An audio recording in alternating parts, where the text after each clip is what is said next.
Охуеть! Это что было? Что-то взорвалось очень сильно. Огненный шар.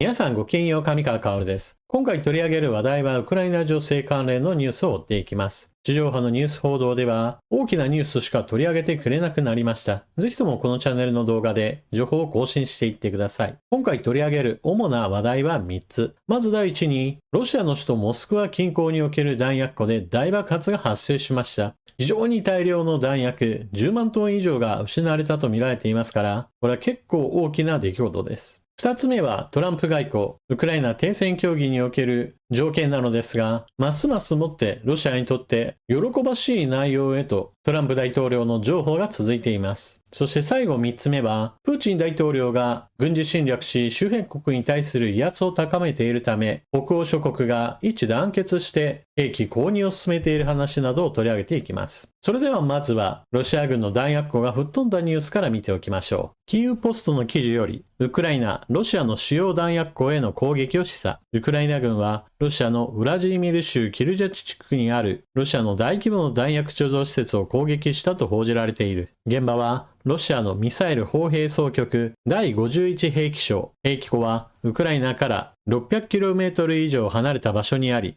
兵器庫には10万トン以上の砲弾、弾道ミサイル、防空ミサイル、多連装ロケット弾が保管されている。現場で連続爆発があったとの地元住民の報告を受け、現地州知事は事件を認めたが、ジャーナリストや住民に対し、検証済みの公式データを受け取る前に、状況に関する情報を流布した場合は、罰金を課すと警告した。一方、ロシアのテレグラムチャンネルによると、非常事態宣言が発令され、近隣の村々に対して避難が命じられている。ウクライナ当局は爆発の原因について、ほとんど詳細を明らかにしていないが、少なくとも4機のドローンが住民によって上空で目撃されたという。しかし、ロシア側の軍事ブロガーはこれに反論し、爆発の原因は弾薬装填中の爆発だと主張している。今回吹っ飛んだ弾薬庫はモスクワの東側にあります。もしもウクライナ軍の攻撃であったとするならば、ロシア軍の防空体制かなり穴があったと見られます。地元住民らが上空にドローンが飛んでいたという話をしている人もいるわけですが、残念ながら映像に残されているものがないため、本当にウクライナ軍の攻撃だったのか、それともロシア軍のミスによって弾薬庫が吹っ飛んだのか、その真相については現在判別不能となっています。衛星写真で見た弾薬庫がこちら。弾薬庫の周囲は森とわずかな農地があるばかりで、周辺住民の住居からはちょっと離れています。しかし、離れていたとしてもすぐわかるほどの大爆発が発生していました。こちらがさらに地上に寄った写真。整然と弾薬庫が並んでいます。この弾薬庫に収蔵されていた軍事物資は、砲弾や対戦車ミサイル、大型の地対空ミサイルや弾道ミサイル、弾薬類全般についての集積がなされていたと見られており、一つ大きな爆発が発生すると、それがまた周辺の弾薬庫もまた吹っ飛ばすといった具合にして、かなりの被害が拡大しているものと見られます。次に映像でこれを確認しておきましょう。動画の冒頭でお見せした爆発がこちら。遠方から見ていますが、かなりの大きな爆煙が上がっています。周辺住民もその激しい音と爆発による振動を受けて、多くの人々が撮影を行っています。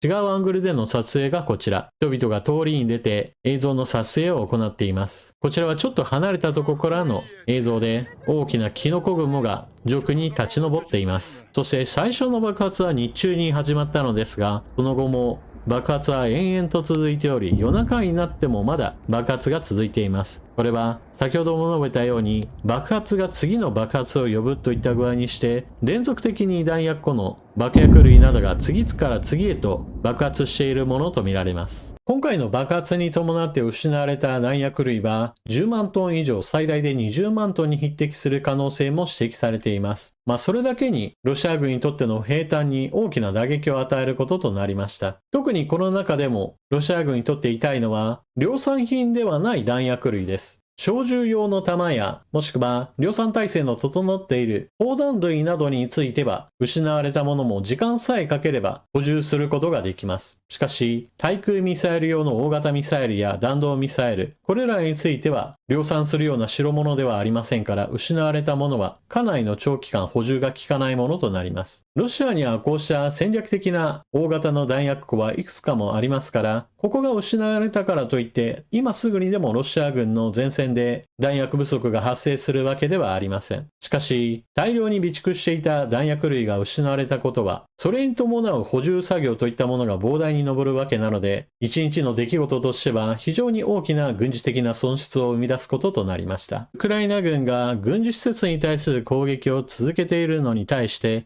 ロシア軍はウクライナの民間施設や非軍事施設に対する攻撃を連日のように行っています。今日もまたザポリージャやオデーサなど様々な町においてロシア軍による攻撃で一般市民が死傷しています。戦いが続く一方においてアメリカによる停戦協議はますますロシアのプーチン大統領の意向に沿う形となっています。読売新聞の記事。アメリカの和平案、ロシアによる4州占領容認、クリミア支配も承認に、ゼレンスキー氏、我が国の領土だ。ロシアによるウクライナ侵略の和平交渉をめぐり、アメリカニュースサイトアクシオスは、アメリカが双方に提示した和平案の全容を報じた。停戦の見返りに、米欧各国の対ロシア制裁を解除し、ウクライナ、東南部4州のほぼ全域について、ロシアの占領を事実上認めることが柱だ。ロシア寄りが色濃い提案に、ウクライナ側は反発しており、合意の行方は見通せない。報道によると、提案は1ページの文書で、トランプ大統領の最終提案として、ウクライナやヨーロッパ主要国に示された。文書では、2014年にロシアが一方的に併合したウクライナ南部クリミア半島の支配をアメリカが承認することを明記。ロシアが支配している4州のほぼ全域の占領も非公式に認め、現在の戦線を凍結する内容となっている。米欧各国はクリミア併合後に対ロシア制裁を強化したが、文書では2014年以降に課された制裁の解除も掲げた。ロシアが求めているウクライナの NATO 非加盟を約束する一方、文書では EU 加盟を容認する方針が示された。ウクライナ側の要望も踏まえ、ロシアの再侵略を抑止するための強固な安全の保障として、ヨーロッパ有志国などで構成する平和維持部隊のウクライナ駐留を認める。ロシアが占領中のウクライナ北東部ハルキウ州の一部地域を返還することに加え、ウクライナの再建に向けた保障や支援も盛り込まれたが、誰が保障するのかは明示されなかった。南部のザポリージャ原子力発電所の周辺地域はアメリカが管理する方針も掲げられた。一方、イギリスのフィナンシャルタイムズは、ロシアのプーチン大統領が現在の戦線で停戦することをアメリカ側に提案したと報じた。今月、アメリカのウィトコフ中東担当特使とプーチン大統領が会談した際に伝えたとしている。ロシアはこれまで4州について、まだ全くロシア軍が到達していない地域についても、全域をロシア領として認めるよう主張し、ウクライナ軍が撤退するよう一方的に主張していた。報道が事実とすれば、プーチン大統領が一定の情報を示した形だ。ただし、ゼレンスキー大統領は記者会見で、クリミア半島について我が国の領土だと述べ、ロシアによる領有を認めない立場を強調している。トランプ大統領は停戦協議を成立させるということ、それ自体が目的化していて、そのために、ロシアのプーチン大統領の意向を最大限汲み取る、そして要望を受け入れるといったことを継続的に行い続けています。そのために現在の停戦案の中には、アメリカが勝手にウクライナの領土をロシアにあげたらいいじゃないかという内容を含むものとなってしまいました。クリミア半島の領有をロシアに認めるという内容です。トランプ大統領がこのようなことを軽率に話をする理由というのは、何といってもクリミア半島はアメリカの領土ではないからです。自分の国の領土ではないため、自分にとっては全く痛くないと考えているのでしょう。しかしそれはアメリカがこれまで築いてきた国際的な信用といったものを自ら破壊する行為です。それこそ日本に置き換えれば、北方領土はロシアが占領しているんだから、もはやロシア領だとトランプ大統領が言い出すようなものです。日本にとってはとても認められないような発言ですが、それが今まさにウクライナに突きつけられているわけです。さらに、プーチン大統領が一定の譲歩を示したかのように話されている部分。現在ロシアのプーチン大統領はウクライナの東部、南部、合わせて4つの州について、まだロシア軍が到達していない地域も含めて、これらは全てロシア領だと一方的に宣言しています。その上で停戦するんだったら、この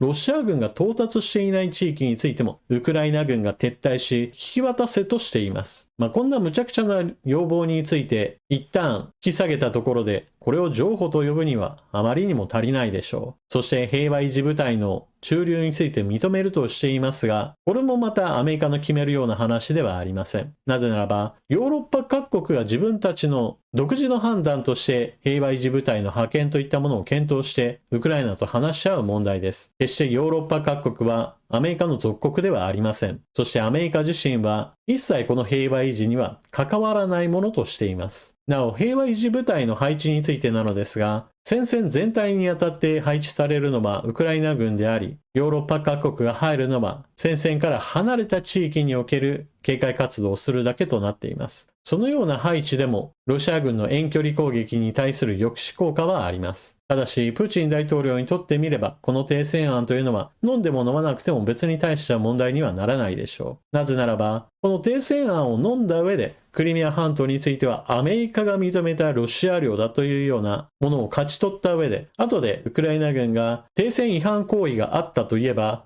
そこから再び侵略を再開できるわけです。ですから、一旦休息してまた侵攻するには、非常に都合のいい内容となっています。そして飲まないパターンも当然あるわけで、その場合だとプーチン大統領の外交交渉の基本戦略はイエス・バット戦略というやつです。トランプ大統領が何か要望してきた時に、そうだね。私たちロシアもこの戦争は終わらせたいと思っているんだよと、最初に賛同するかのような話をして、その後実際には全く飲めないよといったところを本音として後に続けるわけです。このような非常に単純な交渉術によってトランプ大統領は残念ながら手のひらで踊らされているような状態が続いています。その上でウクライナに対する批判をプーチン大統領とトランプ大統領が組んで行うという、非常に問題のある行動を続けています。最後に北欧諸国の団結について、キーウポストより、スウェーデン、フィンランド、ノルウェーとリトアニア、戦闘車両の共同購入を計画。スウェーデン、フィンランド、ノルウェー、リトアニアの4カ国は、数百台の CV90 戦闘車両を共同発注し、バルト海周辺の軍事力を強化する計画だと、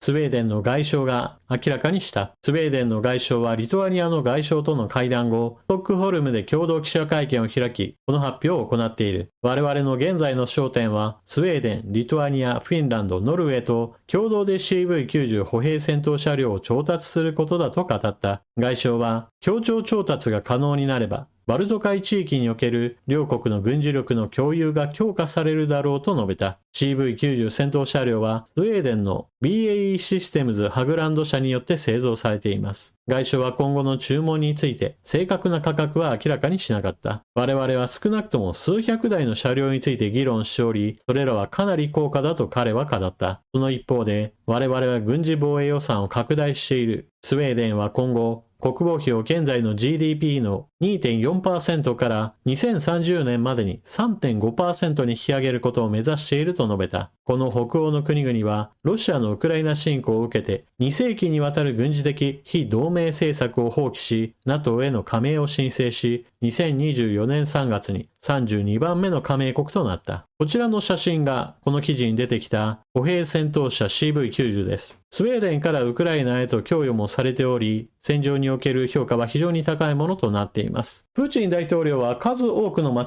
った発言をしていますが、その中の一つが、ヨーロッパ各国がロシアに対する軍事的な圧力や領土的野心を持っており、ロシアは自分の身を守るために周辺国を緩衝地帯として制圧する必要があると語っています。しかし、ヨーロッパ各国ロシアに対して侵略の意図など持っていません。むしろ中立宣言を行ってロシアに対する明確な戦わない意思を示していたと言えます。ところがロシアはウクライナに対して軍事的な侵略を行って、なおかつ占領した地域を自国領土だと言い放って、そもそも緩衝地帯を作ろうとは全くしていません。あくまでも自国の領土を拡大することによって、ロシシアを旧ソ連のようなより大きな国へと拡大させようと試みています。それによって北欧諸国が団結し、なおかつ NATO への加盟も果たしました。これは決してフィンランドやスウェーデンがロシアに対する侵略の意図を持っていたわけではありません。むしろ、プーチン大統領の行動の結果として引き起こされた事態です。そしてこれら北欧諸国の考え方としては、現在の NATO に加盟したものの、決して NATO といった存在が絶対なものではないと確信しています。これらの国々は NATO が機能不全を起こしていることをすでに考えており、北欧諸国全体で航空戦力の統合運用といったものも進めていますし、